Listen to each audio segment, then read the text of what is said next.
Since, first of all, being a member of the RTI coalition, that it's in our time that we finally seen the passage of this bill. Well, on behalf of all the entire coalition, I thank you for your congratulations.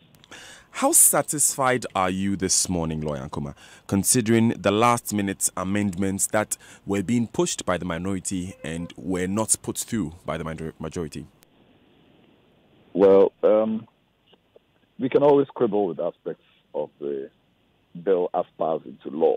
The coalition had some proposals because we thought that certain clauses could be implemented to dilute the aims of the act, and so we're trying to suggest wording that would cure that potential mischief if it came up. Somehow those didn't pass, and so we could always nitpick at aspects of the bill, but we don't think that should cloud the overall picture. That this is probably the law that has taken the longest, probably in our history, to get passed. I mean, since 1999, when the first bill was prepared, the draft bill was prepared. And so it's taken 2 decades to get here. And so we didn't get everything we wanted, and you don't always get everything you want in life. But the fact that the bill has been passed into law, although some aspects, the full implementation is deferred for a while, we can, like I said, we can nitpick and quibble, but that shouldn't take away from the fact that the bill is finally law, and there's something to look at, there's something to implement. The sweetness of the pudding will be in the eating of it. So when the implementation begins, we will see how this will work or may not work. Okay, so in the first place, let's look at the law that we have now. From your understanding, having followed these issues closely, what have we been empowered to do? Okay, let's back. I will ask, how much time do you have? Okay, let's backtrack. When we voted into being a constitution which came into effect on 7th January 1993, it contained a phrase that we have the right to information subject to laws which are necessary in a democracy, etc., etc. Like every human right, it has its qualifications. The problem, however, is that in the Constitution, there is a constitutional fetter on the flow of information, on what is normally called the public interest privilege, that the state can say that it is not in the interest of the public that this information be released. Now, what was an interesting and maybe well-meant scale back on the rights became the default. And so any kind of information you want from the government, they simply will not provide it. And that's for the most part. Or will wait for you to go to court for a court order before they provide the information. Some of the most benign information that one would need from public sources would simply not be given to you. But gradually, the courts began to chip away at this brick wall that the government has enacted. But before the courts, the issue of the act then was to actualize that right that we've been given. Because what you would have to do if the government refuses to give the information is to go to court. Now, court processes do not happen overnight. And information often has a timeline by which, and if you don't obtain it within that timeline, it will probably lose its meaning, essence, etc., etc. And so since this constitution came into effect, we've been trying to get this law passed. Successive governments have, scratched the surface, thrown some bones at us and simply gone to sleep. The first real attempt to pass it, well, to the extent that we can even call it genuine, was in during the dying members of the NDC rule, when they wanted to, get the act through. It didn't happen.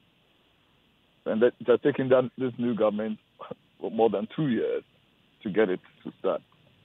But the reality is this, that at least now there's a process that the law says can go through. Ultimately, a body will be set up that can in a sense, adjudicate between us and public officials when we ask for information. But that should never take away our basic right to information, to public information from public sources. Now, as I said, the courts have played a no mean role in getting here.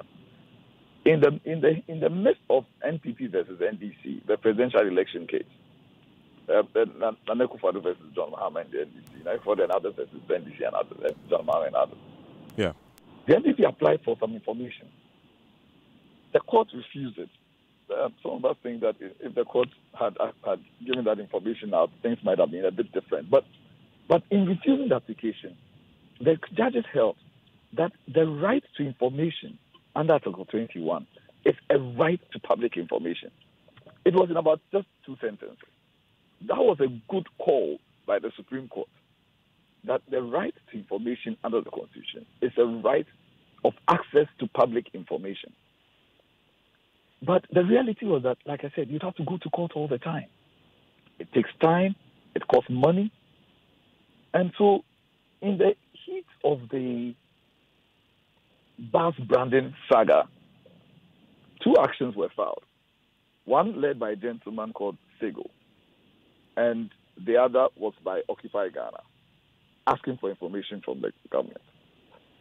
The Sego decision was read first, and in it, High Court ordered the Attorney General to release the information to the plaintiffs in that matter. Ours was rolling, as they say. But what the Attorney General did, and to her credit, was that although she had indicated that she wanted to fight that, we got a call one day from the Attorney General's office, and they said, "Come with information." So the Attorney General herself made sure that the information we required, and we were very detailed and specific in the documents that we were asking for. The Attorney General released all of it to us. She reserved one thing, her opinion, and said she wouldn't give that to us because that is privilege, and we didn't really chase it because she was right. So to the credit of Mrs. Marita Brio, she gave the information to us. Of course, she should have waited for us to go to court before she gave it to us. She should have waited for the Sego decision before she gave it to us, but she still gave it to us. And it was another milestone in this fight. Today is Uhuru, maybe not 100%, but it is Uhuru. The law is in place. And if there's the right to if there's information that one requires, one can proceed under it, and then make it very real. I think that's probably the last case before this new regime came in. Somebody dies in the public hospital. Somebody died, and the family said, "There's something about this death that doesn't sit right with us." Because our relative went to the hospital with one problem and died from something else, and so we want the information about treatment, exactly what happened on a day-to-day basis, because if you're in a hospital, the hospital is required to keep records of everything that is done to you or happens to you while you're in admission. The hospital started, in fact, refused. But it was a very interesting refusal. It was stonewalling. When we were asking for the records, the hospital said, "We want to give you a report." And our point is, no, we don't want an after-the-fact gathering of a report. Show us on day 1, this is what you did. On day 2, this is what you did. Now, this went on for 3 months. And the hospital, they basically stonewalled. They pretended not to see our letters. They simply said, "We will give you a report." And indeed sent us a report. And we said, "No, we want the contemporaneous records, day to day." We were forced to go to court under the right to information by the survivors, the relatives of the deceased. Now, that's what the court did. In the first instance, the court gave an order called the Mareva Injunction, ordering the hospital to surrender the records to the court for safekeeping while the court determined whether or not we had a right to that information. And so the reality is that the CEO of the hospital is sitting in the hospital one day, and bailiffs arrive with the police and say, "We are here to seize this information and to lock it up in the court's records for the court to determine whether or not the relatives are entitled to that information." And if the CEO had not given the information, would have been cited for contempt and jailed. That is how serious this is. And that is how it comes to basic things, you just want to know what happened to our relative. Now, this is something that this act hopefully will ease in terms of access to that information. But by the time we went to court for the ex parte Bareba injunction order, by the time we went back to the court on notice for the hospital and the Attorney General to raise objections, surprise, surprise, the Attorney General to raise objections. And by the time the Attorney General threw the towel in on the last day in court and accepted that we can have that information, 6 months had passed. But at least we have the information now, and we can get advice on whether or not our relative, was treated properly. And so the issue of time, hopefully, and that is a serious caveat, should be resolved by this act, Daniel. Lawyer, I'm very curious about how this resolves the issue of time. But you made a statement concerning the court's decision that you referred to, that the right to information is the right of access to public information. Does this then mean that if we are dealing with a private institution, even though the private institution may have dealings with a public institution, we cannot go for that information directly? Well, I will not say so. Okay. Which information is this? Human rights are not only observed by public institutions. I refer to a line in a case, but human rights are not only dealt by public institutions. If I am entitled to that information, then it doesn't matter whether the person it's a private institution or a public institution. The question is whether Article 21, and you see, this new law cannot take away the basic rights that we've been given. So if I have a right to that information, then it doesn't matter if the source is public or private, that the law should allow me to have that information. Now, people have said, then this is going to get into the lives of private people. No, I'll suggest, Daniel, everybody should get a copy of this act and read it. People have asked, how about abuse of the information? Get a copy of the act and read it. Then we can have an informed discussion. I wish we had some of this discussion before, not you and I, generally, but some of these concerns are addressed in the act. So, yes, it is not only with public institutions. The right is not limited to public institution information. There is a basic right of information, subject to laws that are relevant and necessary in a democracy. I remember that during that court proceeding that led to the release of the bus branding documents, an argument made by the Attorney General then was that, well, this person does not have any direct link to the information. That is, this Sego man who was demanding it. And he said that he wanted to protect the public purse, which was his responsibility as a citizen of the country. So if that should come up again in the future, how do we determine if I have a right to any such information or not? Well, I think that Justice Iwua's judgment answered that, that a Ghanaian has a right to information. Now, you cannot use state funds and say that the Ghanaian whose tax money that is not entitled to that information. I think that ridiculous argument was put to rest once and for all. The capacity that is required is that you can say that a right in respect to you is being violated. Of course, I'm not saying that everybody is entitled to every kind of information. That's not the kind of jungle that the law seeks to create. But if I can show that something has happened, public funds have been put to use in a way that I think I'm entitled to know about, of course the court will uphold that right. So the issue of capacity, I think, is resolved. I think that if the law, there are mechanisms in place. And if there's disagreement, there is a mechanism in place to resolve and adjudicate those disagreements, hopefully, and that's my key word, hopefully quickly enough for the information to be relevant. So it's 6 minutes past 8 here on the Super Morning Show on Joy 99.7 FM. On the line with us is lawyer Ace Ankoma. We are discussing the new Rights to Information law, which was passed just last night. We have begun going through exactly what it means, what its implications were. What lawyer Ankoma has done for us very well now is he's taken us through the history of its passage, some of the key court decisions that led us to this moment, and now we are deciphering what exactly it means for you and I. Very key point he raised was that, for instance, if you go to a public hospital and you feel like your relative or your relative were not treated well, you can simply demand that the hospital gives you records of how you were treated, so you can give it to an expert for the experts to go through, and then you know if indeed you were treated well, and you can seek legal action against any such institution. As we were speaking to Lawyer Nkrumah, we're joined on the line by Lowland Sego Moses. I'm sure you heard him refer to one Sego who led... Oh, pardon me. So Lowland Sego Moses is that person who led that court case in the bus branding issue. That's the person you were referring to, Lawyer Nkrumah. Yes, Sego Moses. Yes. He was the first plaintiff. Yes. So moving on, you made a reference to how this law, empowers a certain body which will be created to adjudicate and look at how we are going to get our information. I assume you're referring to this Insurance Commission. We had a Corruption Watch show on this just a few weeks ago.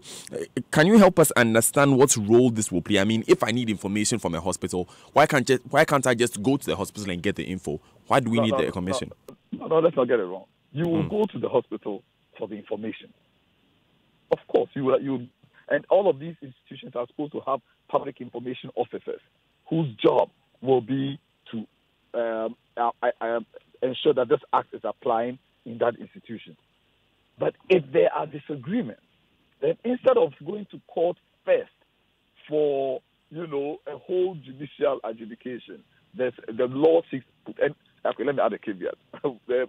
One can never tell the final state of the law since it was passed yesterday, but from the last draft that I saw, the law seeks to put in place a mechanism that will resolve that disagreement, maybe on capacity, on availability, etc., in a quicker time, hopefully, than it would take or would have taken if you had to go to court.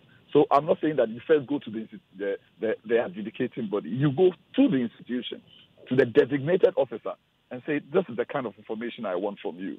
That's the first line of call. Okay, now that we've cleared that up, we've come to understand that, let me take you to one of the controversial clauses which, at the very final hours of the passage of this bill, we were looking at amending. I'm speaking of clause 13. Apologies there for that hiccup in the sound. And Lawyer Nkrumah, I was asking you about clause 13. Yes, of the right to information law, which says that information is exempt from disclosure where the disclosure will reveal an opinion or advice, a recommendation, consultation, or deliberation, and is likely to undermine the deliberative process in that public institution. For that final line, how do you understand it as a legal practitioner? It's 10 minutes past 8 here on the Super Morning Show. Enjoy 99.7 FM. Lawyer Ace Anan Nkrumah is our guest on the line this morning. We are deciphering and taking apart the rights to information law and its implications here. Malik Abbas Dabo is with us in the studio as well. Apologies, please. We had a slight hiccup with the sound, and so we had to pause that interview there. Lawyer Nkrumah is with us on the line now. Okay, we will get to Lawyer Nkrumah in a moment. Malik, so we have gone through what's the history of this law is, and for those who may want to be refreshed, here's Mr. Alban Bagbin, who was chairing that sitting of Parliament yesterday, speaking. I am myself very, very happy that at long last, Right to Information Bill has now survived in this House. The process started in 1999, led by the Institute of Economic Affairs.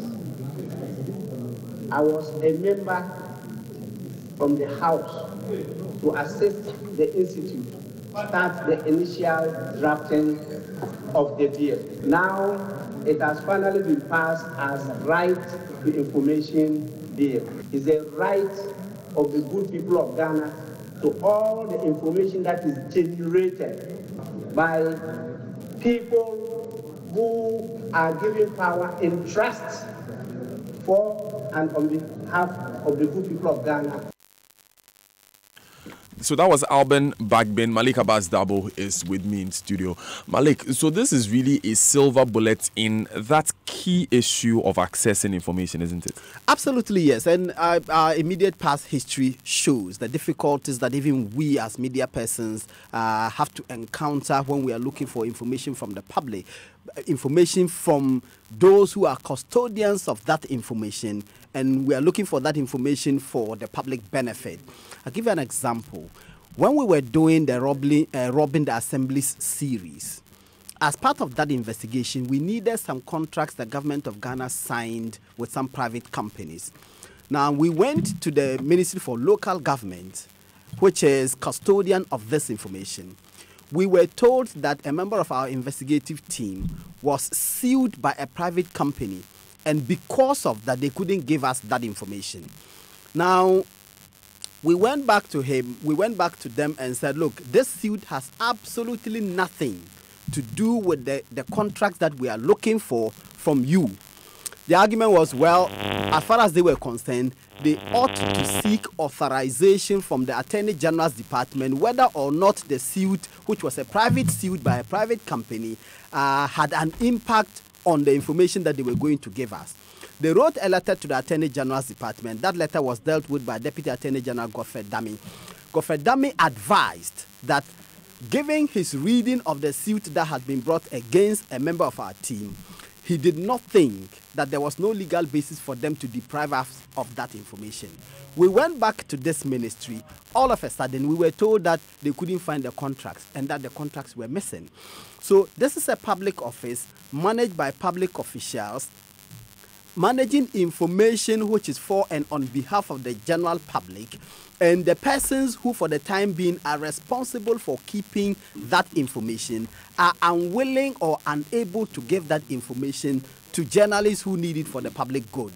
So when you have a piece of legislation that then gives you, that empowers you, helps you to actualize your constitutional right to that information, then you can't but celebrate that law.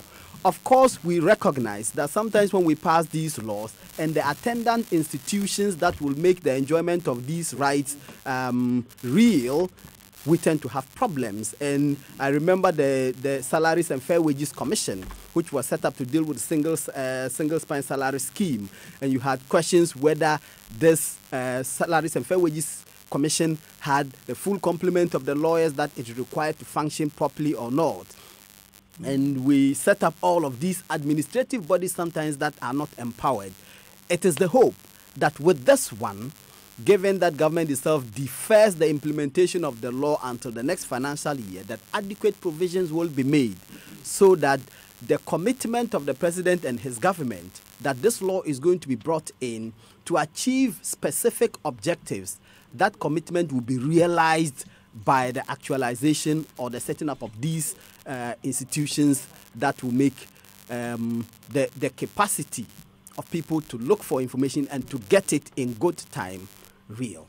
Thanks, Malik. And that's one of the questions that we'll be raising with Ace, a lawyer, Ace Ankuma, when we come back from these messages. Because, like you heard him say, there are some roadblocks that are placed in our way when we are seeking information. What does this law empower us to do? What is the role of the Insurance Commission in resolving these? And what are the parts of the Insurance Commission, particularly in sanctioning officials, public officials, who deliberately prevent citizens like you and I from getting information that we need? It's 15 minutes past 8. We'll be perusing those issues when we come back. Stay with us. I wake up in the morning, it's a new day, and I got bills that I have to pay. Now you're running late, running out of time.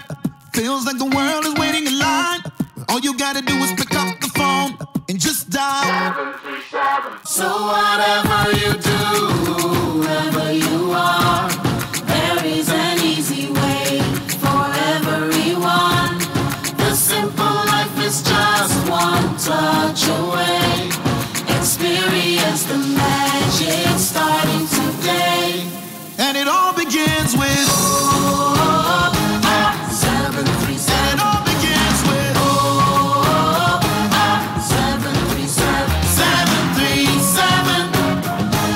737. You see, I don't need to write or cash a check. I don't need data or internet. I have something that's that. You could have be a palm wine topper, a teacher, a rapper, a schoolboy or a school girl or a trader, a bank MD, a chairman or a baker. Guarantee Trust Bank. Wouldn't you rather bank with us? This is what you've been waiting for. The internet experience you've been dreaming about. Welcome to Vodafone's Gigabit Net. Music, pictures, and large documents downloaded in seconds. Lessons from your favorite online masterclass streamed right into your bedroom. Video calls with friends anywhere in the world. Be part of the real 4G experience on Vodafone's Gigabit Net at amazing speeds and seamless connectivity. With Vodafone's Gigabit Net, it's not downloading, it's downloaded. It's not sending, it's sent. It's not buffering, it's streaming. Switch to Vodafone and get the real 4G experience on Ghana's only Gigabit network. The future is exciting. Ready? It's a new day. I want you to first think big, not small. Think of how great we can be when we work together. Together, we can ensure that our hard work will provide a better future. Together, we can provide a foundation for you and your business to succeed, regardless of its size. Together, we can create opportunities for all. Bank with us today and let's journey forward together. Forward together. Cowbank, forward together. Bibiara wa melko Luciano le melko Nofiano ye melko What are you looking for? Welcome got it all. Great discount your door. Yamafia so best bargains on our days. Everything here is a bargain. High quality, goods be a priority. So tell your mom, tell Poppy, tell your actually everybody.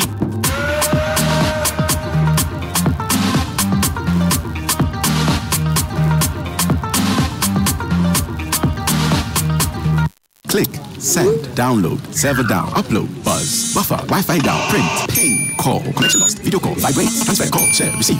That's the sound of the pace of business today. Airtel Tigo Business provides you with a full suite of flexible mobile plans, value-added services, and reliable fixed services for the startups, SMEs, and corporate businesses, so you can adapt, develop, expand, and progress. Contact us today at business@airteltigo.com.gh so we can help your business evolve. Airtel Tigo Business, making business simple. This is the 12th edition of the Water Africa and West African Building and Construction Exhibition and Seminar Program in Accra, and it's brought to you by Ace Event Management Limited. This program will be held at the Kempinski Gold Coast City Hotel from the 26th to 28th of June 2019. Limited exhibition space is still available, and I know you don't want to miss this. For more information, call 024-851-8390 or visit www.ace-events.com. Move on up, up, up, up, up, up, up, up, up, up, up, up. Moving on up is paying from your phone and getting looks of approval from your friends. Moving on up is doing all your banking from your bathroom like a boss. Moving on up is losing your wallet, but your money is still safe. Moving on up is attaching any bank's card to the EcoBank mobile app. Oh yeah, download the EcoBank mobile app. Make we go and bank like a boss. Move on up with EcoBank, the Pan-African bank.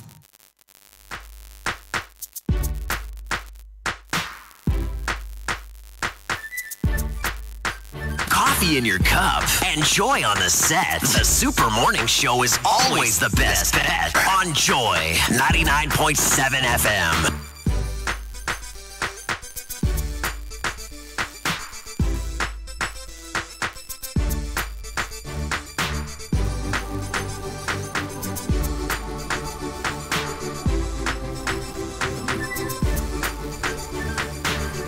Welcome back to the Super Morning Show on Joy 99.7 FM. It's 21 minutes past 8.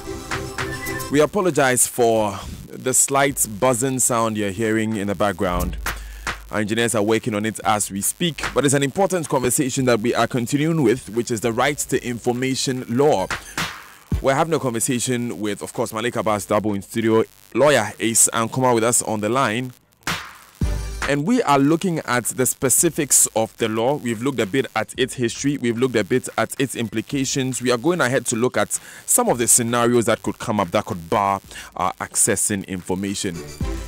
Text messages are brought to you by Afrodan, your back must last you a lifetime. Glyco Critical Illness Plan. GSIP Glyco, we cushion you for life.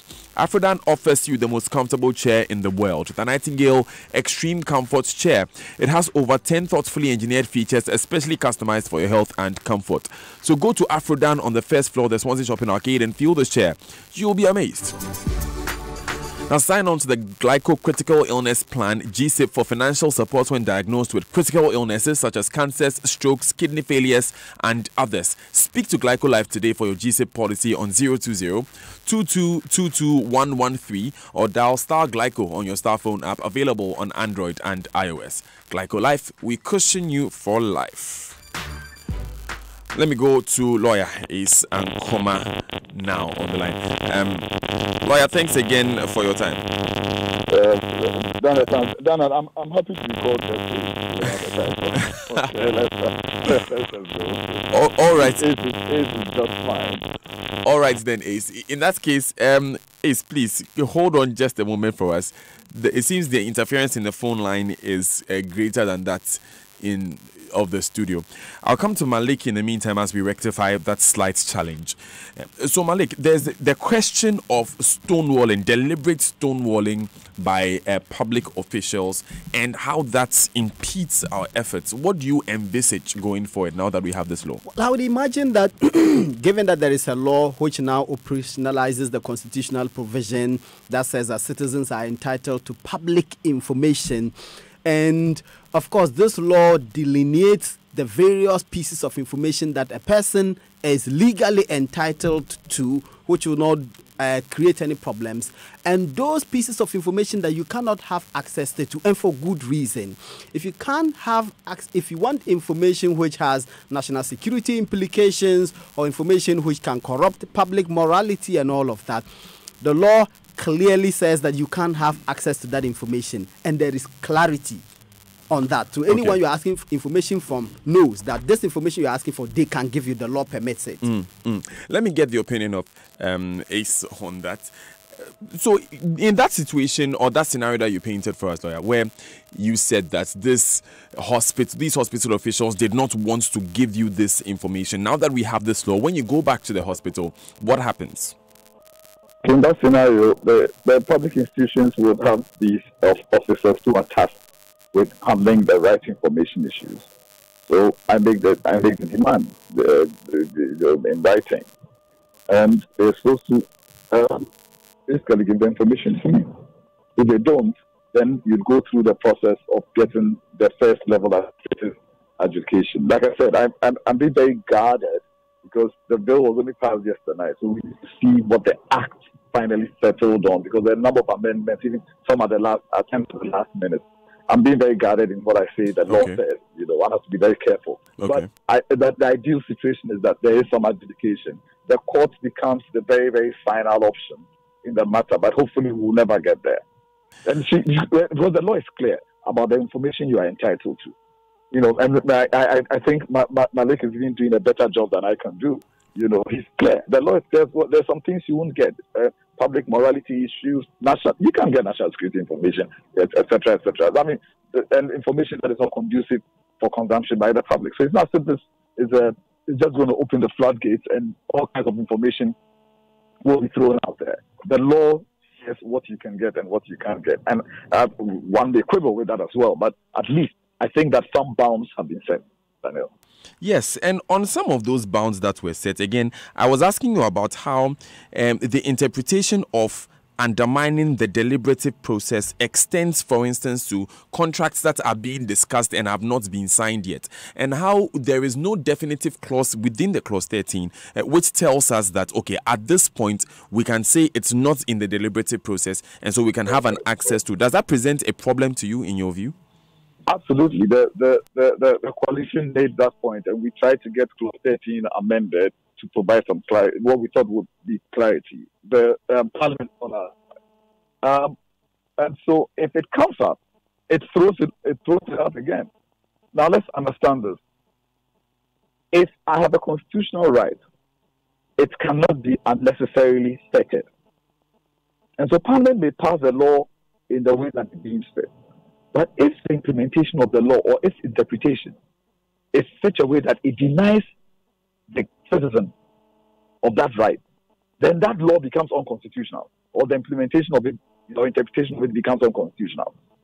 And so, if you are saying that if you go through that Clause 13 process, and however Clause 13 finally reads, and the effect of it is continuous stonewalling, or that because of a deliberate process, the information cannot be made public, one may then have to test the constitutionality of that provision in court. That is this provision, this Clause 13, does it fit under the qualifications that the law, that the Constitution, Article 21 allows? They're subject to laws that are necessary in a democracy, etc., etc. If it fits that the qualification in the view of the Supreme Court, then we are allowed. If it doesn't, the Supreme Court will strike down 13 as being unconstitutional. And so it's not as if everything is finished yet. I hope that there are many legal actions about the RTI Act so that we can get judicial interpretations, further clarifications, and where Parliament itself stops stonewall, hopefully the Supreme Court will break that stonewall. Hopefully, the Supreme Court must indeed step in for us to get a clear understanding of this issue. Now, there's the key issue of what would actually make this law work. I'll refer you to what happened in the case of the Office of Special Prosecutor Act, where Mr. Martin Amidu had to do a press conference to say that even his legislative instrument, which would operationalize his law, has not been set up yet. In that case, there was a 90-day deadline so that we could hold them to the 90-day deadline. Another complaint by the coalition is that there is no specific deadline for some key actions that have to be taken for this law to be effective. How does that leave us? Well, like I said, the sweetness, let me phrase it my phrase, the sweetness of the pudding will be in the eating of it. We wanted all of these things to be resolved. It could not be resolved. Let the president sign it into law. Then let the request begin. All right, because there's this period where it is not going to, but my point is that even in the implementing period, it doesn't stop anybody from going to court for the information. And there might be the need to test some of these things through that process. So then I want us to focus on the fact that, one, this has been done. Let's take a deep breath. Thank God. Thank goodness. Then let's look at how these things pan out. And like I said, let's wait and see the final version of the act. Then we can have a better informed discussion. But right now, I myself would want to stonewall on some of these things so we get where we want to get to, Daniel. It's interesting that you have chosen the stonewall routes when we are criticizing stonewalling this morning. No, because I'll be speculating. Yes, I understand the position you're in. And people are listening to you. And before you say, Jack, it will be a headline, something I haven't said. So I have to be very careful. Yes. I understand the difficulty you're in, but finally, what advice would you have if we want to reform our public record keeping system so that we don't go somewhere and they say, look, we don't have the information or we've lost that information as you want? Thank you very much. The critical issue is digitization. And it is no longer an excuse. Almost every public institution has stopped using the manual typewriter. I believe that no public institution or relevant institution stores information manually anymore. Every document is typed on a PC. And so it is basic common sense to make sure that internally you have a database of information. Because even if the thing is in hard copy, Daniel, scanning is no longer expensive. I'm not marketing anybody's product, but if you have a mobile phone, it's a scanner. You can download for free scanning apps that give you sharper scans than even some of the OCR, the thermal scanners that you have in town. And so it is no longer an excuse. It is unacceptable for a public institution to say we have lost our record. It's a simple system of making sure that all records are properly kept. The right people, son, father, grandfather, son, mother, grandmother, backing. So you have your hard copy file, and of course you have your electronic backup. And if it's received in hard copy, you can scan it and store it in your digital system in a matter of minutes. And look, Daniel, a lot of the problems we have, not only with right information, will be resolved if we just digitize information. And so it is no longer an excuse. And of course, if you bring that up, then the law should unravel some of these attempts to hide information on the fact that we haven't kept the information. The information is from long ago, and you probably don't have it. That's probably acceptable. But in 2019, you cannot say that you don't have information that has gone through your hand. That is irresponsible. I think it even should be criminal. Interesting on that. And when we find the details of the law, I believe we can have a more nuanced conversation on what will be criminal. I'll be very happy. I'll be very happy to give you another interview on that day. Yes. Kweku from Accra just sends this one in that it's interesting that we are talking about the right to information law, and access to the right to information law is sort of bad now because it's not on Parliament's website. We still. I see the point. Good morning, Kweku from Accra. We still have quite a long way to go. But, lawyer, in conclusion, if I can summarize the conversation that we've had, this is a critical piece of law that removes the railroads that have been placed, the stone walls that have been placed in the way of getting information in the past. And we do need to begin to test the law by requesting for information and then going to court if we find that there are clauses in this law that prevent us from getting information. You must have scored an A in summaries and comprehension in school, Daniel. Flash up, Mr. Nkuma. Flash up, Mr. Nkuma. Okay. Thank you very much, Ace Adanako, for joining us this morning. Thanks for calling. All right, he's a private legal practitioner, and let me just do this quickly before I move on to Malik. Ace will be speaking tonight at the Goethe Institute, the Ghana Voices series. He's going to be reading excerpts from his book, Is There Not a Cause to Rant? So maybe you want to get a word with Mr. Nkuma this evening. You can meet him at 7 p.m. at the Goethe Institute of Ghana. It's in Cantonment, Accra. It's a free entry event. It's by the Writers Project of Ghana. So I'm coming back to Malik in studio. For us as journalists, and a lot of people have been saying from the beginning how this is really a journalist's law because now we can have the information that we want. But it goes beyond us, doesn't it? Yeah, it does go beyond us because it's not only journalists who are entitled to information. Ordinary citizens have a legal right to the information that they require, that all of us must have an interest in knowing what is going on, that the persons who are managing our affairs, that first of all, they are the decisions that they take, that those decisions are taking in our interest, and that when we want information so that we can make an assessment of the quality of decisions that they take and the reasoning that attend to those decisions, that we can have that information. And this law empowers us to do that. The other point I want to make is, I think that this law then should conscientize anyone who is in position to maintain public information that if you do not keep that information in a manner that you can supply it when a request is made, that you yourself will have questions to answer.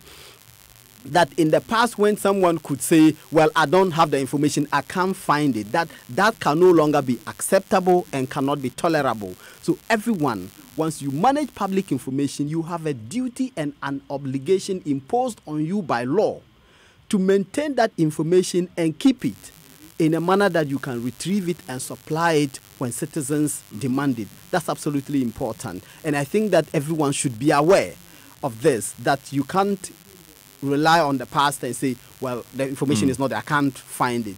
You must necessarily find it because the people who ask for it have a right to it and you have to supply it.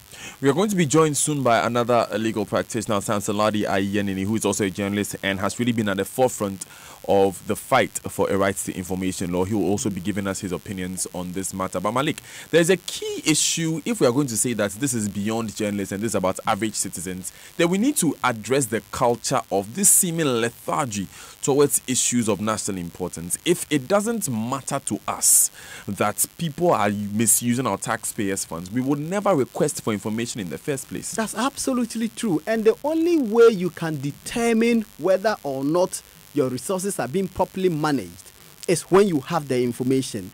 And remember, journalists don't know it all. There are professionals who have specific information about things that sometimes we know absolutely nothing about. Now, so for example, in a matter of contracting, you have persons who are quantity surveyors, and they know when they take a kilometer of road, they can tell what quantum of material and the quality of material that went to it and the cost thereof, and they can determine whether the cost that a particular contractor has been given to do a road, whether that cost was inflated or it was within range, or somebody to kick back and overprice the road or not. Now, when that quantity surveyor goes for the contract and assesses all of the things that were done, that quantity surveyor is in a better place to tell whether or not the person who awarded the contract did the right thing. Now, this is even where it is important. When the persons who take the decisions now know that their decisions will be assessed by persons who know better, I think that they themselves will be properly guided when they are taking the decision, because the decisions will be scrutinized by everyone.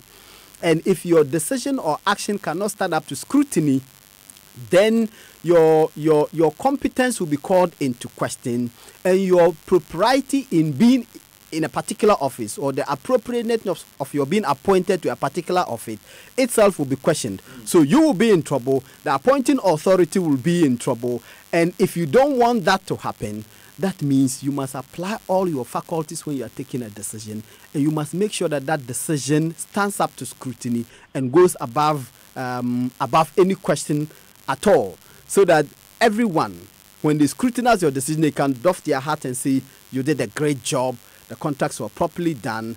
And when we journalists take the information and we are asking others to assess that information, those persons will be in a better position to properly assess the information for the benefit of the entirety of the general public. I think this is a good law because of the transparency that it will bring. Look, wrong hates light. When wrong is aware that there will be light shown upon the wrong, those who commit the wrong will think twice when they are committing it. And what is the light? The light is the information and access to it. Once people know that people will have access to their information, they will do everything that they can to make sure that that information is not questioned. It's 21 minutes to the top of the hour here on the Super Morning Show on Joy 99.7 FM. Like Malik Abbas Dabo said, and some people say it's this way: the best cure for corruption is sunlight. Sunlight is the best detergent against corruption.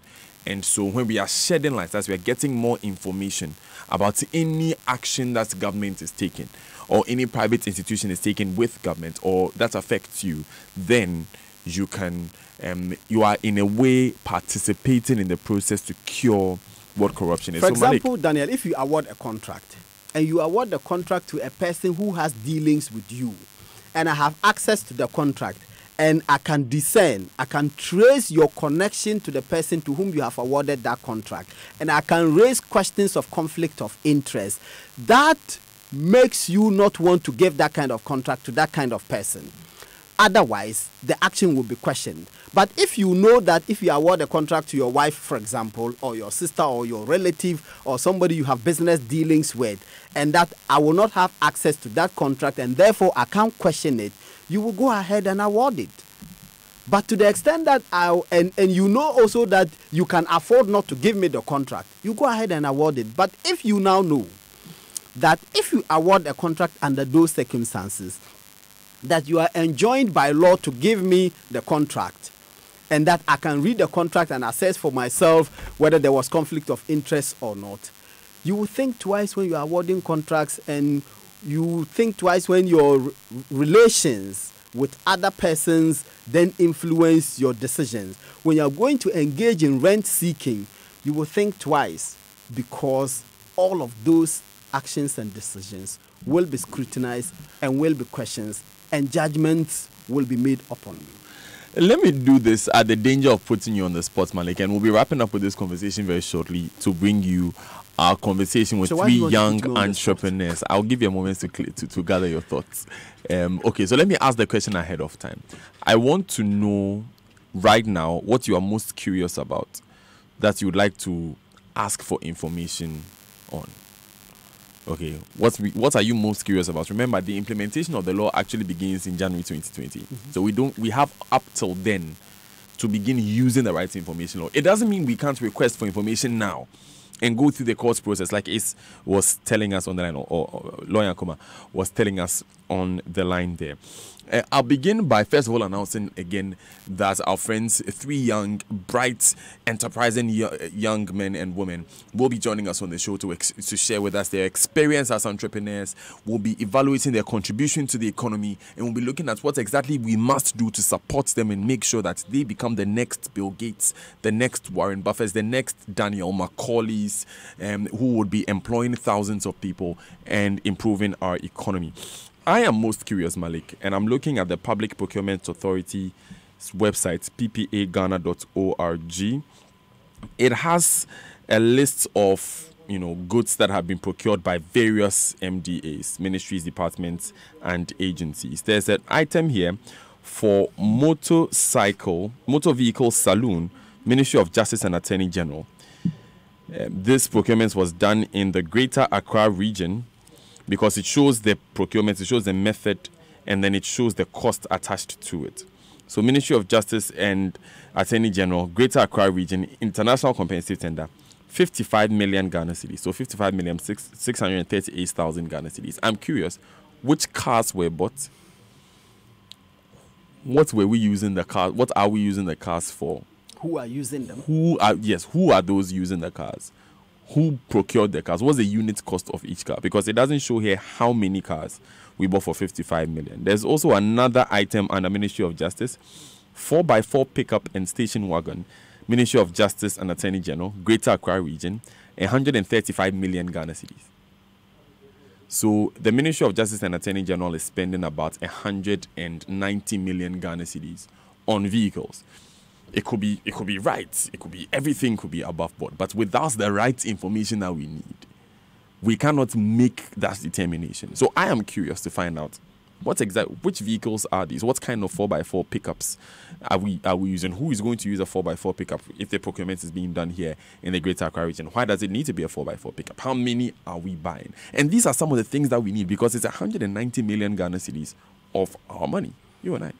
You want to know what I want to see? Tell me. The short commission report.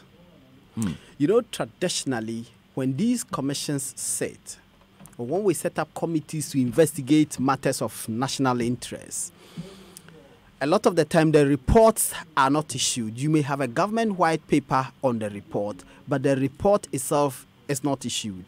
I think that this report should be made available. And if I am to exercise my right to information, this is the document I want to see, so that I can make a determination for myself what the findings of the commission are, and what recommendations they make as to how to deal with this hydra-headed problem of vigilantism and political persons, marauding political persons, taking the law into their own hands and subjecting all of us to needless risks and fear and anxiety and all of that. So I want to see that report. And it will be important for us to see that report, because in that report we'll have recommendations and sanctions, if any. So that afterwards, when the president acts, or if the president acts, let me use that expression rather, we can evaluate the president's actions vis-a-vis the recommendations that were made. Of course, it is within the president's right to say that he disagrees with the recommendation. But Ghanaians can advocate and demand that, since we voted for you, agree with those recommendations and implement them for us. And we have seen it. We have seen it even with the Constitution Review Commission, when the government would issue a white paper, accept some of the recommendations and reject some. But at least we should know. We should know what recommendations have been made. And if the government is rejecting or accepting some, we should understand why the basis for the rejection or the acceptance of a particular recommendation. That's absolutely necessary. You're still live on the Super Morning Show. It's 14 minutes to the top of the hour. What we'll do is that we are asking you to send us in messages and tell us what information you are curious about. Is it a hospital that you visit frequently? Is it a public school in your area? Is it a road that you drive on? What information are you most curious about? The lines are 0244 340 437. Those are the text and WhatsApp lines. We'll take a few more of your messages and continue the discussion. We'll wrap it all up when we come back. At Afrodan, we believe that many of the problems people have with their health is as a result of the way they sit. In other words, your chair can kill you. Here's Dr. Marcus Mann of the Chiropractic and Wellness Center. What you have to remember is that the spine is the lifeline to your body, and posture is the window to that spine. Now, posture is affected by your daily activities and habits like sitting. That's why at the Chiropractic and Wellness Centers, we recommend what I believe to be the best chairs available for preventing not only subluxations, but also other health problems that you may not be aware of. And that's Rabami and Mobilex chairs. Unfortunately, on a daily basis, I have to correct the effects of this poor sitting habit in our businessmen and businesswomen. Always remember, optimal spine equals optimum health. So, for the sake of your health, buy Rabami or Mobilex chairs from Afrodan. We're on the first floor of the Swansea Shopping Arcade. Telephone 663-085.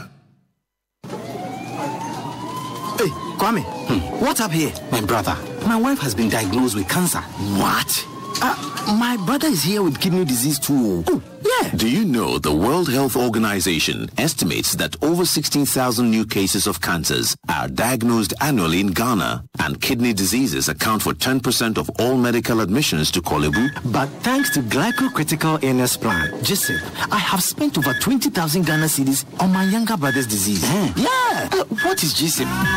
Glycocritical Illness Plan, GSIP, provides you with financial support when diagnosed with any critical illness or dread disease such as cancers, strokes, kidney failures. Speak to GlycoLife today on 0302-218-500 for your GSIP policy. It is definitely in our interest to survive. GlycoLife, we cushion you for life. Welcome to South Africa, your own personal playground. Welcome to the Cape One. Welcome to Johannesburg. Welcome to Shaka Marine World. Welcome to Canal Walk. Welcome to the Nelson Mandela Capture Site. Welcome to the Cape Town Jazz Festival. Welcome to the Midlands. Welcome to Maboneng. Welcome to East London. Welcome to God's Window. With 54 million welcoming South Africans, all eager to make your holiday that much more inviting, allow us to indulge you with all our favorite sights and sounds. Visit SouthAfrica.net to discover more. South Africa, inspiring new ways. Providence Insurance, insurance for marine. Providence Insurance, insurance for your motor. Providence Insurance, insurance for your property. Providence Insurance, your future happy days. With Provident, man, you are covered. Since inception, almost 100% of Ashesi University students have found jobs, started businesses, or gone on to graduate school within 6 months of graduation. From Accra to Nairobi, London to New York, Ashesi graduates are noticed and they are leading successful careers. If you dream of a rewarding life and career, an Ashesi education prepares you for just that. Learn more about applying to Ashesi at www.ashesi.edu.gh. Remember, admission is ongoing.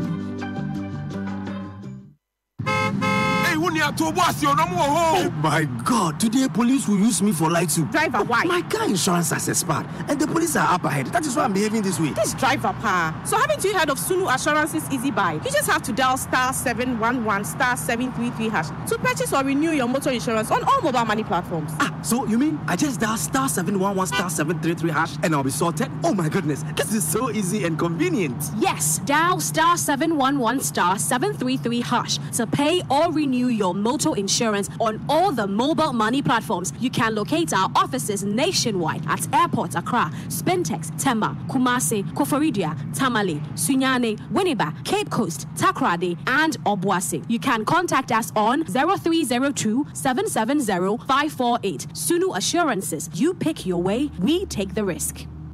It's time to experience something edgier. A refreshingly different music experience. The most exciting music event on the social calendar. This March, get ready for the second annual 3 Music Awards. With live performances from some of your favorite Ghanaian and African music stars. Coming off live at the Fantasy Dome, Trade Fest Center on Saturday, the 30th of March, 2019 at 7 p.m. Performing live, Kitty, Kwame Eugene, Wendy Shea, Adina, Medical Grammy-nominated act Rocky Daouni, Joey B, Joe Metal, Shatawale, Aquaboy from Nigeria, Victor A, many more exciting performances. Tickets are selling fast at 100 Ghana Cedi regular and 150 Ghana Cedi VIP. Grab your tickets at Joy FM, Airport Shell, Bachona Total, and the Fantasy Dome. Call 0540-106-466 to book your tables at the VVIP section. The 3 Music Awards is presented by Joy FM, Hits FM, Joy Prime TV, and the Fantasy Dome, and with support from Love FM, Joy News TV, Adum FM, Adum TV, Asempa FM, Inchira FM, myjoyonline.com. Dial *713*2# to continue to vote for your favorite acts. The 3 Music Awards 2019. Here for the music.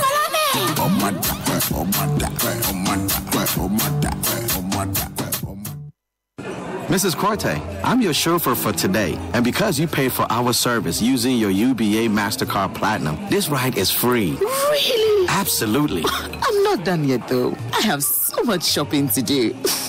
Enjoy more offers on the UBA MasterCard Platinum Card wherever you are. The more you spend, the more you earn. Enjoy discounts on airlines, chauffeur and car rental rides, and premium shipping. There are shopping offers, purchase protections, and digital insurance claims. UBA, Africa's global bank. Coffee in your cup and Joy on the set. The Super Morning Show is always the best bet on Joy 99.7 FM.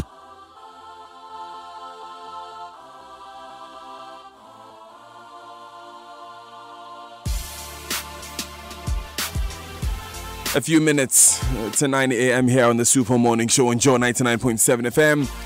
Thanks for staying with us. My name is Daniel Daze. Just wrapping up a conversation with Ace Ananankoma, who told us basically how important it is that we have a new rights to information law. Took us through what we've been through to get to this point, some of the key court cases that marked the journey. He also encourages at the end that, look, test the law, go out there, request for information, and if you are stonewalled by any public official, by all means, go to court. Of course, court is the final adjudicator. You would have to go through the Insurance Commission when it is set up next year, and all the other processes that follow will follow. Court is the final adjudicator. But even now, you can still request for information under the old arrangements. We're going on the phone lines now to speak with Samson Ladi Ayenini. He is a private legal practitioner himself and a journalist who has really been at the forefront of this battle.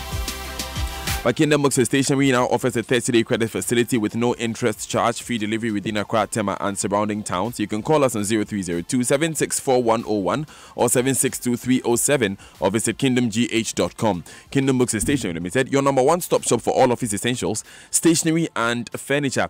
Now, the Ghana Revenue Authority GRA wishes to remind all taxpayers, companies, entities and individuals, including self-employed persons and partnerships, that the first quarter income tax installment payment for 2019 is due by 31st March 2019. The first quarter installment payment must be settled on or before Sunday 31st March 2019. Please note that failure to pay income tax on due date attracts an interest of 125% of the statutory rate compounded monthly on the outstanding tax.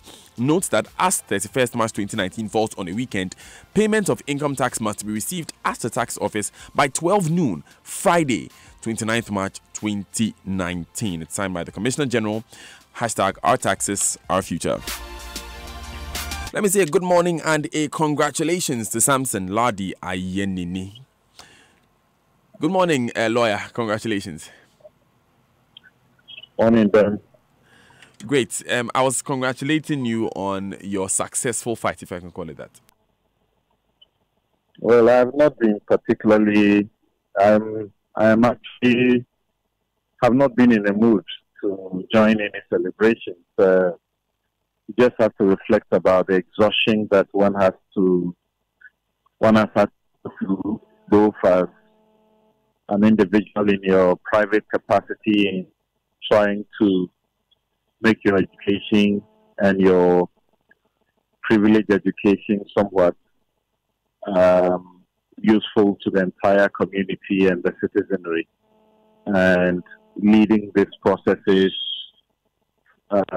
also together with the multimedia group and with the RTI, campaign and coalition as well.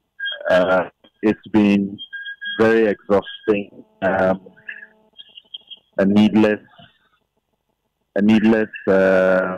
suffering to put the people through for a law that the people who claim and profess to be the representatives of the people have had to, wait and have the people push them over and again for a period of a decade. It's a rather very sad commentary. Yes, it's been passed. Presently, I'm in court fighting for a law that was passed over a decade ago to be implemented. And so I am not in a position to join the celebration that is going on, but I am certainly will have to admit that it's been passed, so it's become a reality despite the deferment the next financial year on yet another flimsy claim that there was no budget for it, and therefore it could not be taken care of. When there are others, dozens of laws that were dealt with without similar complaints, which they cannot also point to what budgetary considerations have been made for. For the fact that a basic fundamental right, the Constitution itself commands, ought to have been done for the people, for the purposes of assisting in the process of open and transparent governance, so that the people, even after election, can have a say, not only for the purposes of exposing corruption and doing their duty as enjoined by the Constitution, particularly in Article 41F, to expose and combat corruption, but also so that assist the process. In fact, the preamble of the Constitution is that the government exercises the powers of the state for and on behalf of the people. And the people wanted to be part of this process by knowing how exactly you take decisions, how you, do contracts and all of these things, to be part of it and to give guidance, and to make comments. And they have had to push for this for all this while. And I think you and I, the jury is out there, whether this was made out of a certain benevolence, it was made willingly, or it was made out of pressure by the people. The jury is out there. It's a sad commentary on our governance, a sad commentary on our parliament, but it's eventually done. The president said he was committed to it. It's been done. He said that he will assent to it the very moment it is passed. I can expect in this virtual world, there should not be barriers of having been in a different country at this time, stopping the president from assenting to it. But more importantly, once assented, the very fundamental processes, the groundwork that needs to be done, all the reasons it's been deferred to the next financial year. I can only hope that there will be commitment to all of that, so that when we get there, we will now not be hearing the usual government people speak. We are in the process of, it is in the pipeline. I mean, there's a lot of rubbish that is pushed on us all the time, and I see people enjoying and celebrating that some benevolence has been bestowed on the people of Ghana for a right that they have had to fight for over 2 decades. A right that's already enshrined in the Constitution. Just confirm it. Our parliaments have neglected, refused, and denied that right for all this while. I mean, for what reason? You simply can't wrap your mind, your head around it. But, well, it's here with us. Let's work to ensure that we perfect it in the implementation process. Good faith and commitment to implement it to that is the most important thing we should be looking at now. Samson, you speak of the processes that we need to apply so that this law can become operational and we don't have any roadblocks to accessing the information, which is really the purpose of this law. We have raised questions about how some of the provisions that are needed to operationalize the law are not tied to a specific timeline. What then do we do now? Well, if you are accessing information, there are specific timelines provided in the law. If you are making a request for information, the institution to which you are making the request to, the information officer says within a period of 14 days, they are supposed to give a decision. If the decision is adverse to you, and make it in writing, you make it in writing. If you can't, you do it orally, and then they will help you to transcribe that, onto a paper. Within 14 days, they are supposed to communicate to you clearly or to be done. If they are refusing it, you have the right to further seek internal review to the head of that institution. And the timelines are clearly stated. If the internal review is not satisfactory to you, then you refer to the commission, and the commission also has clear time to deal with that. If it is information that regards the liberty or safety of a human being, of an individual, within 48 hours, it has to be processed, and you ought to receive that information. All of that is good and worth, being happy and excited about. So I don't know the exact timeline that you are referring to. Exactly. So I was referring to the setting up of the Insurance Commission itself, the passing of the LI to operationalize the law, appointment of information officers, and reformation of public information management systems so that the information is readily available to give in the first place. These are the things that we would need for the law to actually be operationalized, for us to be able to get this information. Daniel, this is a law that in time it was raised to be considered in Parliament. There was an MP who gave and said there's no quorum, and so they have to stop considering it. In the meantime, when all other laws or bills were being considered at the time without quorum, he will keep quiet. And they do a lot of these business in the House. And yet, when it came to this law, he will raise, there's no quorum, and then they will stop it. They won't proceed with it. So what my fears really are, even when it's been passed and we are waiting for this sort of gestational period, is really about the commitment of the state to ensure that the work are put in place. There ought to be an LI. Let's have it and have it as quickly as we can. There's no point delaying any further. Look, information officers, we use that as an excuse. We need to set up and do what are the PROs in those departments and public affairs people doing.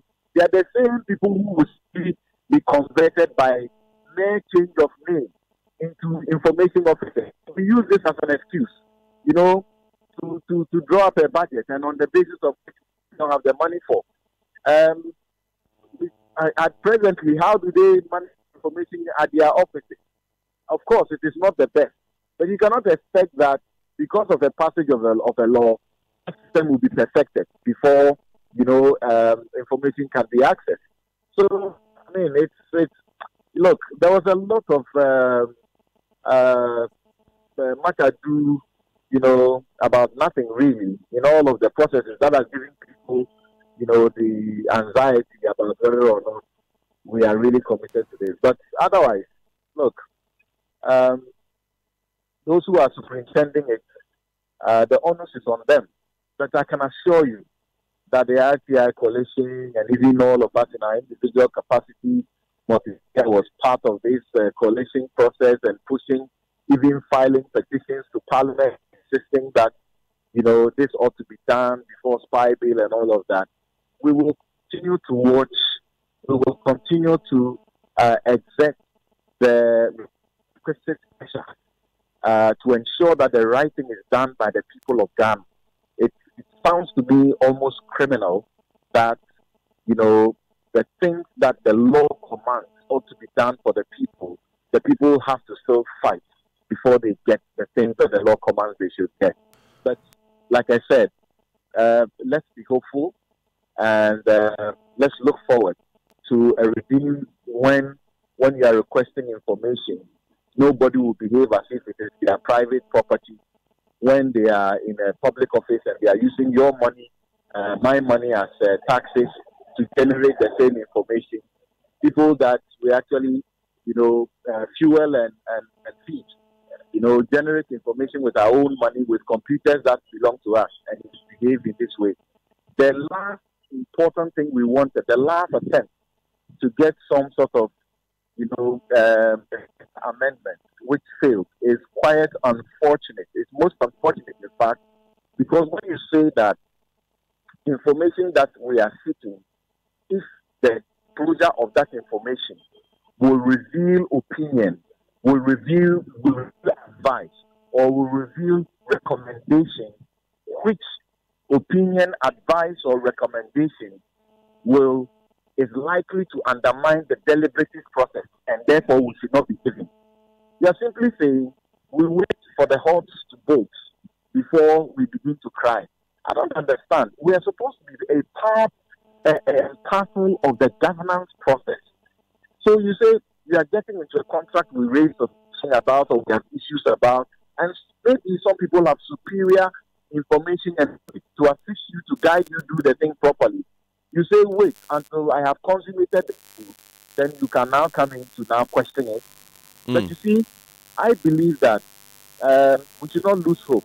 If you look at Section 13, which is the problematic aspect we are looking at, you should also at the same time look at Section 17, which has the public interest as the overriding rule, access of any information, so that irrespective of whatever excuse anybody will give, they subject themselves to Section 17 and convince all of us, except that they are going to be pushing us to the court again, which is expensive and which is a process nobody wants to go through to deny you information.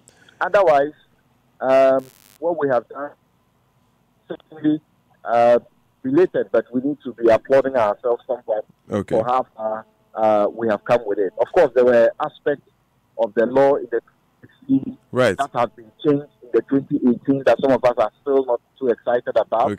For the first time, we sought to let the law catch the thieves, so that thieves for the first time be accountable for the land and for the mineral, resources and revenue that they get. Unfortunately, we struck that out.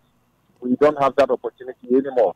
But I believe that we have just commenced the deal to be an integral part of governance in assisting with views, constructive, and also to be able to throw some sunshine by doing our duty as citizens in exposing wrong and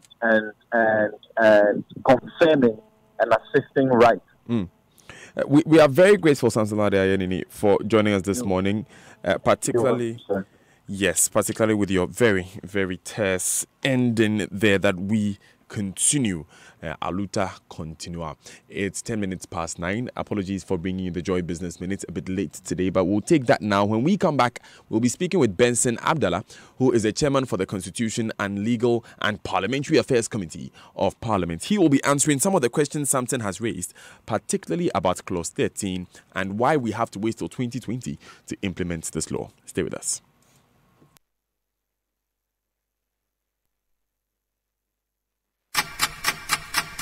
We're here with the Joy Business Minute. Bonjour, it's Darrell and Karen. The cedi has already depreciated by 2% against the dollar since Monday. This was after the local currency sharp recovery slowed for the past 3 days. It is likely to be sold to you this morning around 5 cedis 30 pesos against the dollar. Lead economist at Johannesburg-based Rand Merchant Bank, Celeste Faulkner, is forecasting an end-of-year rate of 5 cedis 20 pesos to a dollar. Over a year after the cutting of salt for its commencement, the Ghana Tourism Authority has assured that construction work on the Maritime Drive project will resume in June this year. The $1.2 billion project is expected to create over 15,000 jobs. Ride-sharing firm Uber has announced it is buying Dubai-based rival Careem for $3.1 billion. Careem was established in 2012 and operates in 15 countries across the Middle East, Africa and Asia. That's an inch closer to the stock exchange for Uber. Let's see how it goes. And catch you at 3:06. Bye.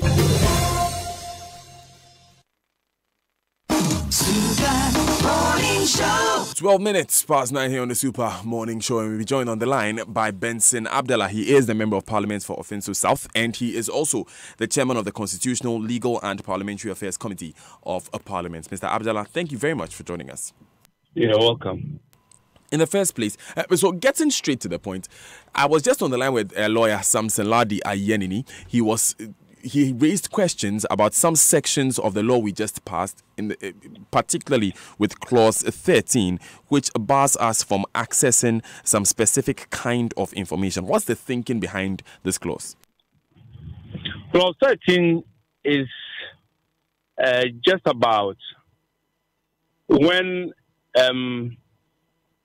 there is an ongoing deliberation, advice given, opinion expressed, or recommendation given cannot be given out. That is all that they're saying. So that people in the course of discussions can be honest and frank with given information. That is all that it is saying. And now, what they wanted us to do was to insert a proviso, which is that after the deliberation is over, people can then apply to access information in respect of the opinion expressed. But I am of the humble opinion that the provision speaks for itself, because the emphasis here is opinion expressed in an ongoing deliberative process.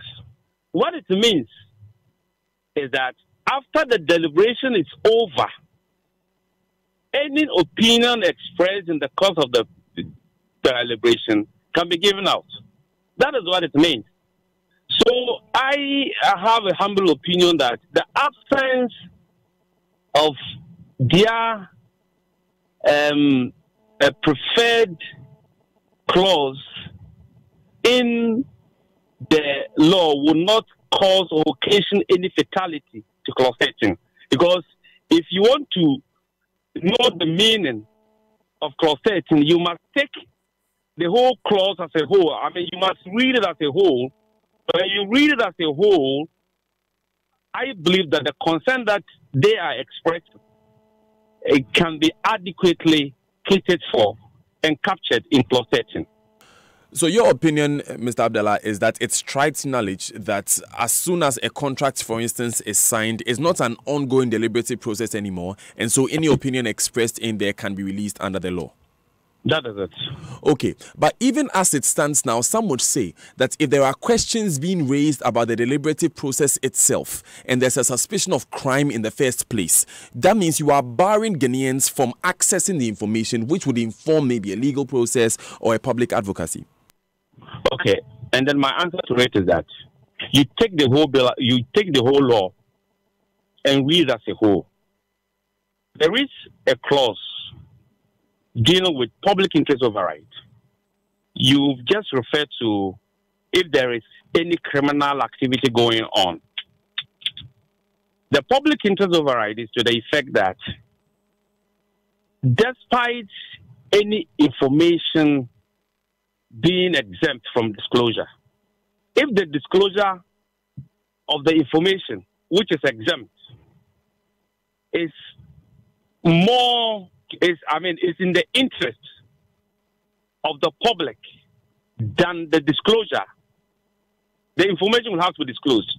In other words, what I'm saying is that if, for instance, Clause 13 says that opinion being expressed in the course of a deliberation is exempt from disclosure. But if there is the possibility or the probability of a crime being committed in the course of the deliberation, the exemption of the clause notwithstanding, information relating to that deliberation will be disclosed. So you realize that when you read the whole law, the public interest override, which is that every information which is in the public interest must be disclosed. The public interest override will take care of the concern being expressed in Clause 13. Does it then mean that we will be weighing the public interest override, as you name it, which is in Clause 17 actually, against the provision already made for in Clause 13? Does that not become a discretionary measurement where we may have to have litigation or adjudication to decide on whether or not this is indeed something that outweighs the Clause 13 provision? You see, it is for the public information officer to also look at the whole law and decide whether this information do exempt. Is it in the public interest if it is disclosed? It is for him to also make that determination. He may err in the course of the determination, or he may get it right. So in case he gets it right, then fair enough. But in case the public information officer doesn't get it right, and for instance, an application to access information is refused, the person has the right, the applicant has the right to appeal to or to take it up to the head of that public institution. If it is refused again, it goes to the Right to Information Commission. So all that I'm saying is that the information officer must also know that at all material times, the disclosure must be in the interest of the public. That is the overriding consideration.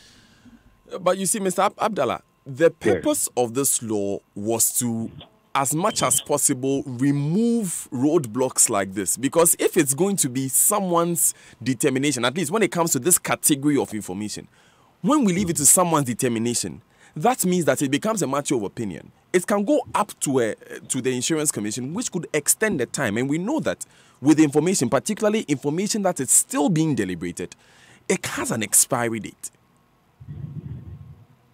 You see, it's not about somebody's discretion. And in any case, when the law is white and black, for instance, you take a matter to court, and the court gives a judgment or delivers a judgment based on the law, the judge can be right or wrong. That is why we have the right of appeal.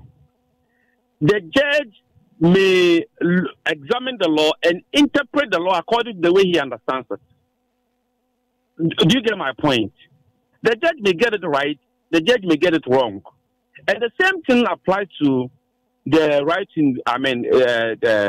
the public information officer. There are instances, in a given law which do not admit of any ambiguity. And I am of the humble opinion that Clause 13, which has become the bone of contention, and in respect of which a lot of concern has been raised, to me, doesn't admit of any discretion, and it doesn't admit of any ambiguity at all.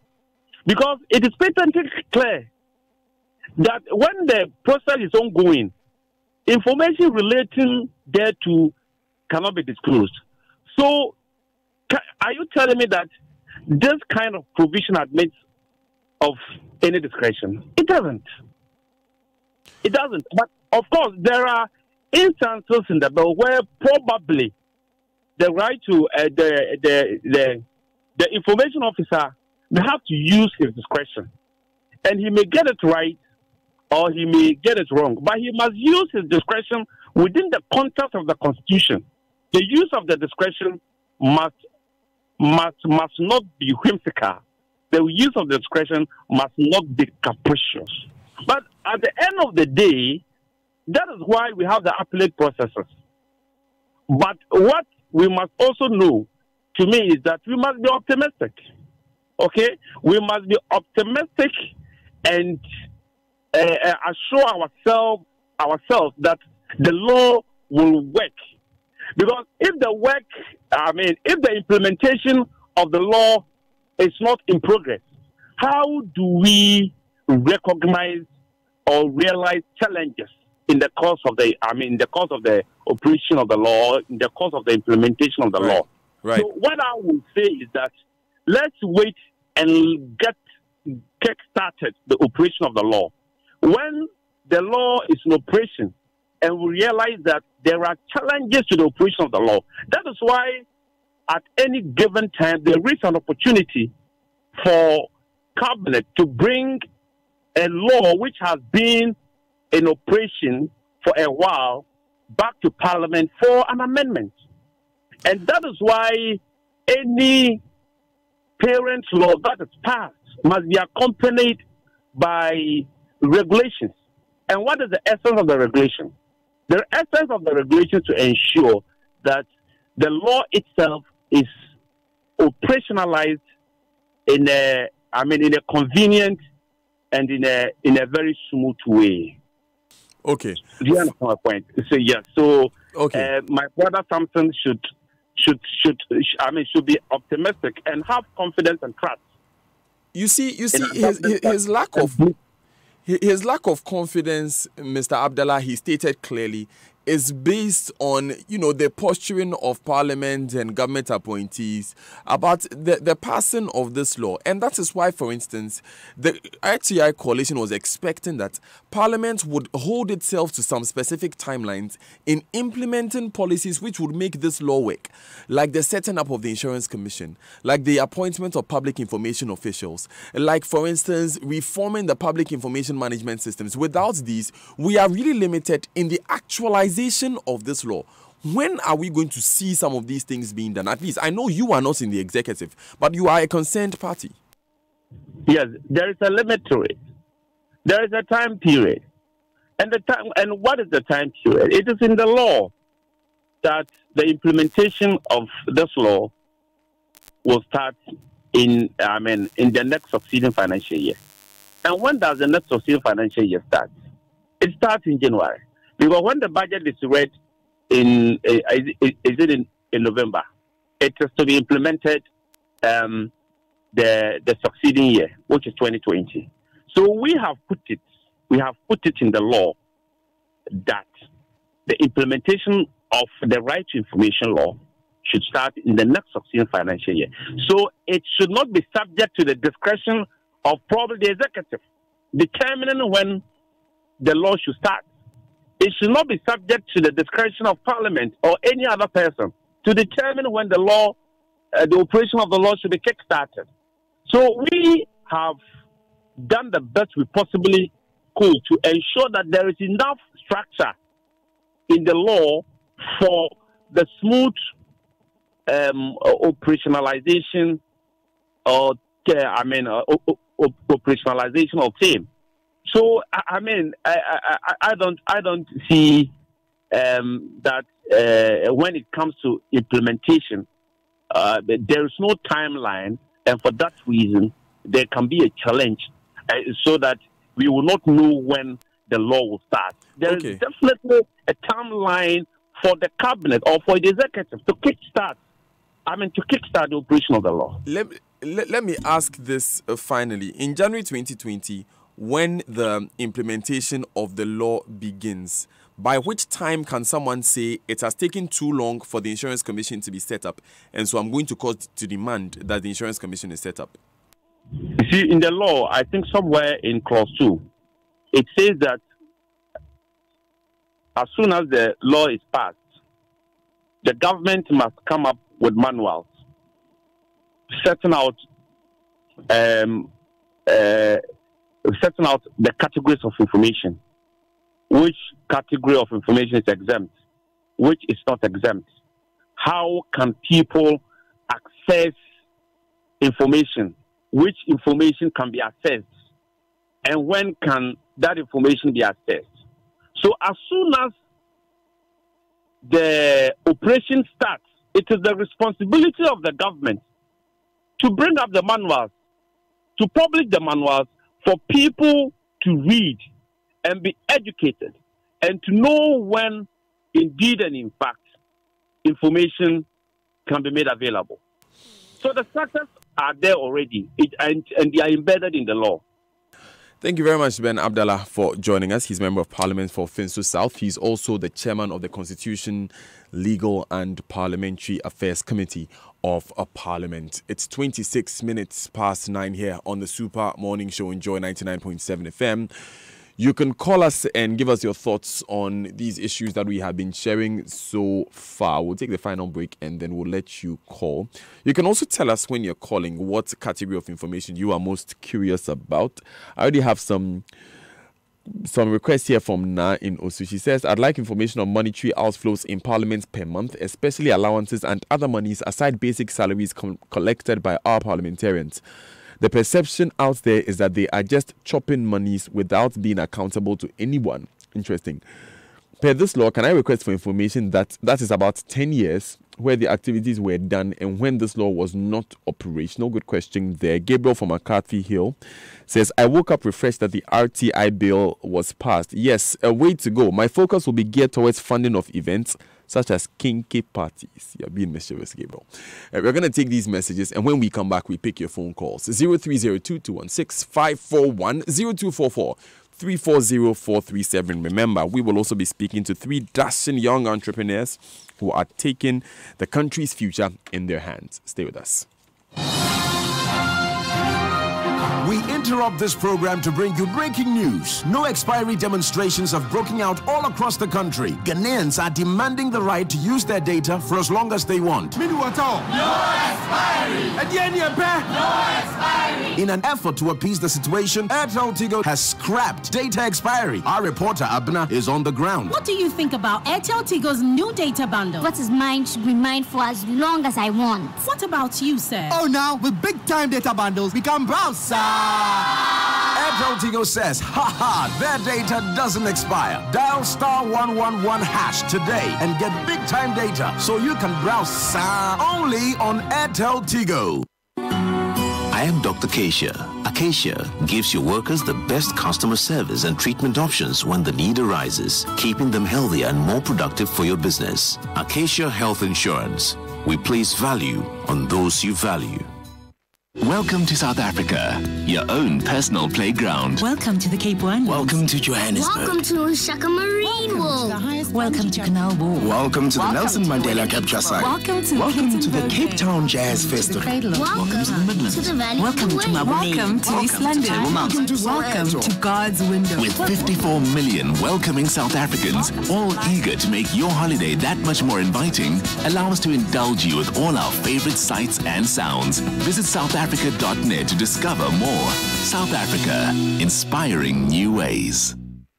It's time to experience something edgier. A refreshingly different music experience. The most exciting music event on the social calendar. This March, get ready for the second annual 3 Music Awards. With live performances from some of your favorite Ghanaian and African music stars. Coming off live at the Fantasy Dome. Trade Fest Center on Saturday, the 30th of March, 2019 at 7 p.m. Performing live, Kitty, Kwame Eugene, Wendy Shade, Adina, Medical Grammy-nominated act Rocky Dawouni, Joey B, Joe Metal, Shatta Wale, Aquaboy from Nigeria, Victor A, and many more exciting performances. Tickets are selling fast at 100 Ghana Cedi regular and 150 Ghana Cedi VIP. Grab your tickets at Joy FM, Airport Shell, Machona Toto, and the Fantasy Dome. Call 0540-106-466 to book your tables at the VVIP section. The 3 Music Awards is presented by Joy FM, Hits FM, Joy Prime Prime TV and the Fantasy Dome. And with support from Love FM, Joy News TV, Adum FM, Adum TV, Asempa FM, Inchira FM, MyJoyOnline.com. Dial *713*2# to continue to vote for your favorite acts. The 3 Music Awards 2019. Here for the music.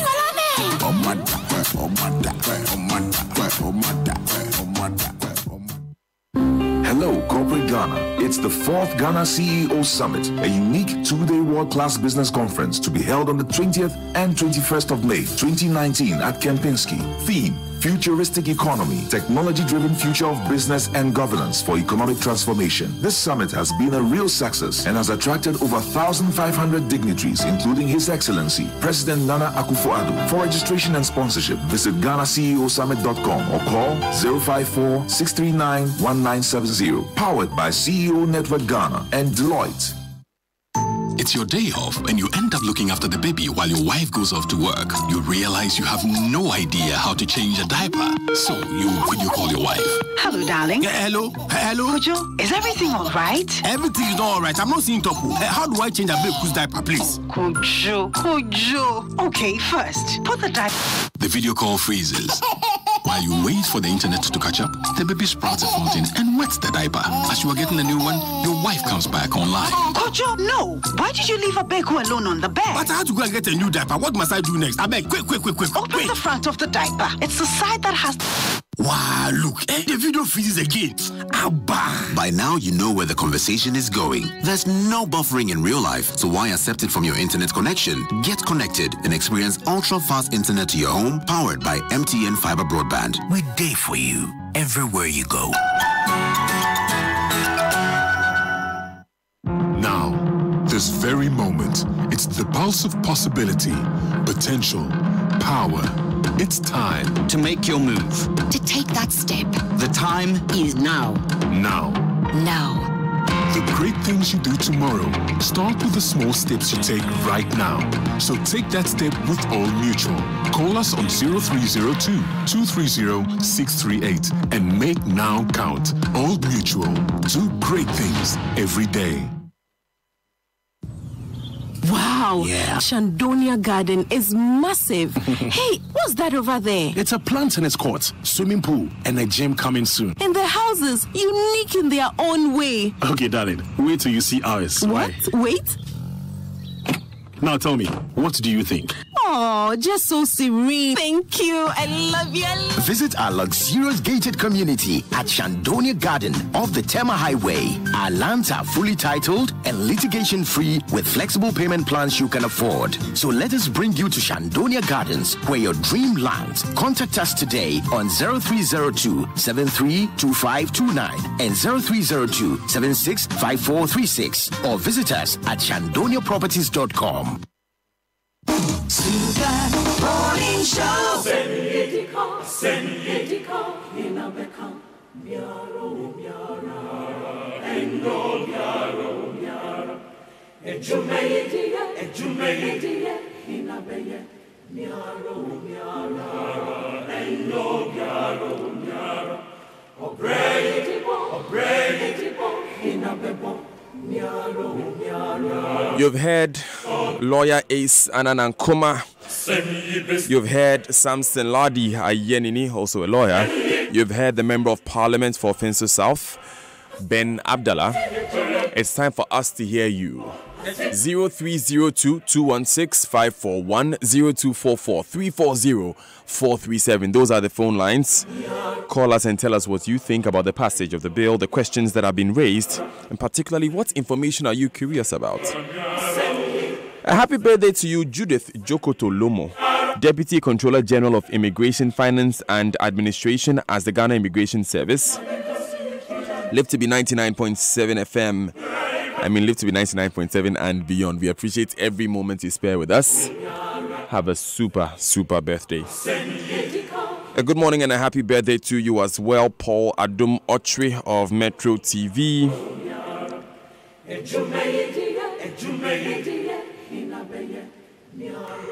Good morning to lawyer Andrew Ejapamesa. Thank you very much. Thank you so much, so immensely for doing the listening. Good question about the discretionary powers of an information officer. Even the processes of seeking redress when you have issues about the judgment of public or information officer is inimical to the object of easing access to information. That was your comments there. Thanks. You didn't add your name. Chidiak is calling from Southla. Good morning, Chidiak. Good morning, Daniel. How's everything? Good. I hope you can hear the English. Good English spoken. Nice vocabularies. And our roads are death traps. So all this knowledge for this country, what are they enhancing them for? We have to pass just one law and so much talk about it, just to the welfare of Ghana. One thing we must always get to know in Ghana, this is the only country we have. Thank you. Thank you very much, Chidiak, also for keeping it very short for me. Kofi Bedu is calling from Kumasi. Good morning, Kofi. Good morning, Dan. Great. Please turn off the radio or digital sets by you so that we can just speak on the phone. What are your thoughts? It's off. Dan, are you all right? I am blessed. How are you? Good. I'm also doing well. You know, the parliament is trying to be smart here because we say law is common sense. And then they are saying that, yes, we have identified some lapses in the law. Nonetheless, let's pass it. And later on come back to the parliament to amend it. What kind of, it does not make sense to me. You know, they first of all bundle out a certain amount out there to test the waters. And now they are realizing that, no, there are some pressures on earth. So let's, pass it anyway. So, I mean, I think that they are just trying to be smart. And tell you what, they will surely pay off. Thank you very much. Thank you very much, Kofi Bedu. To your namesake, also calling from Kumasi, Kofi Bajumba. Good morning. Good morning, Daniel. How are you? I am blessed. How are you? I'm fine. This is Kofi Bajumba from Kumasi. I know. You see, Daniel, this right to information bill, I think it is, I don't know, you journalists are jubilating over the passage of this bill because you are the people who always want information.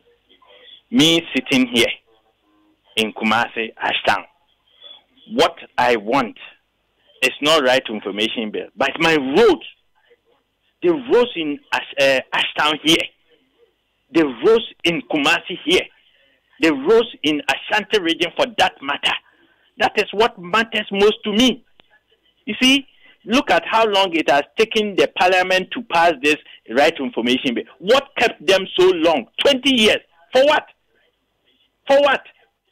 Because they know that chop there somewhere. And so when they pass this bill, their chop is going to cease. That is why they have kept too long to for them to pass this bill.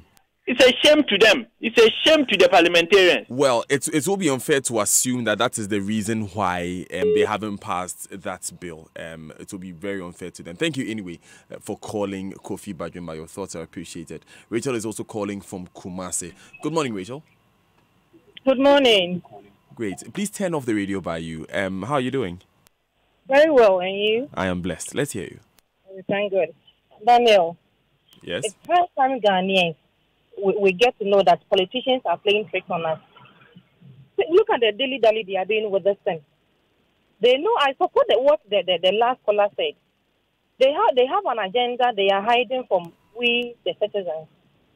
The earlier we understand and get to know that they are speaking political language to us, the better for us. They have agreed in their own caucus. When you are in a position, say this. When I'm in government, I will say this. When I take your position, I will say what exactly you were saying. When you come to my position, say exactly what I was also saying. That is what they are doing to us.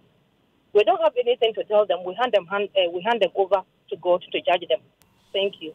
Thank you, Rachel, for calling us from Kumasi. My last caller is Otu from Latte. Good morning, Otu. Good morning, Didi. Thank God so far the RTI Bill has been passed. If it was yesterday, I will call the RTI Kwabena because I was born on Tuesday. But Mr. Daniel, there's a lot to be done.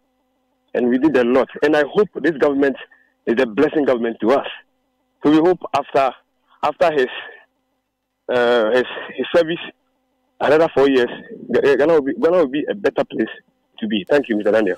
Thank you, Otu, for calling us from Latte. That's it for the phone calls. Sorry,